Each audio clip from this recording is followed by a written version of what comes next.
Kovai Sivaji colony பகுதியில் தமிழக முற்போக்கு மக்கள் கட்சியின் கோவை மண்டல அலுவலகத்தில் கர்ம வீரர் காமராஜரின் 124வது பிறந்தநாள் விழா கொண்டாட்டம் நடைபெற்றது. கோவை சிவாஜி காலனி பகுதியில் தமிழக முற்போக்கு மக்கள் கட்சியின் கோவை மண்டல அலுவலகம் அமைந்துள்ளது. இக்கட்சியின் மாநில துணைத் தலைவராக வழக்கறிஞர் புஷ்பானந்தம் செயல்பட்டு வருகிறார். இந்த நிலையில் இன்று இக்கட்சியின் அலுவலகத்தில் கர்ம வீரர் என்றழைக்கப்படும் காமராஜரின் 124வது பிறந்த நாளை முன்னிட்டு அவரது திருவுருவ படத்திற்கு மலர் தூவி மரியாதை செலுத்தப்பட்டது. வழக்கறிஞர் புஷ்பானந்தம் இந்த நிகழ்ச்சிக்கு தலைமை தாங்கினார். தொடர்ந்து காமராஜர் ஆட்சி காலத்தில் கொண்டுவரப்பட்ட திட்டங்கள், மக்களின் சேவைகள் குறித்து விளக்க உரையாற்றப்பட்டது.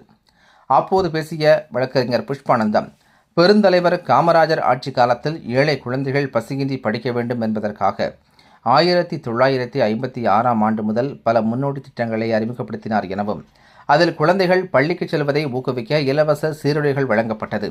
எந்த ஒரு கிராமமும் பள்ளியின்றி இருக்கக்கூடாது என்ற நோக்கில் ஆயிரக்கணக்கான புதிய தொடக்க பள்ளிகளை திறந்தார் எனவும், தொழில்துறையில் தமிழகத்தை முன்னேற்ற பாதையில் கொண்டு செல்ல முக்கிய தொழிற்சாலைகளை உருவாக்கினார் எனவும், ஏழை குழந்தைகளின் கல்வி பாதிக்கப்படக்கூடாது என்பதற்காக உயர்நிலை கல்வி வரை கட்டணமில்லா முறையை நடைமுறைப்படுத்தினார் எனவும், குழந்தைகளை வேலைக்கு அனுப்புவதை தடுத்து அவர்களை பள்ளிக்கு செல்ல ஊக்குவித்தார் எனவும், காமராஜர் கொண்டு வந்த கல்வி புரட்சி மற்றும் அவரது எளிமையான வாழ்க்கை முறை பல தலைமுறையினருக்கு ஒரு சிறந்த எடுத்துக்காட்டாகும் என்று தெரிவித்தார்.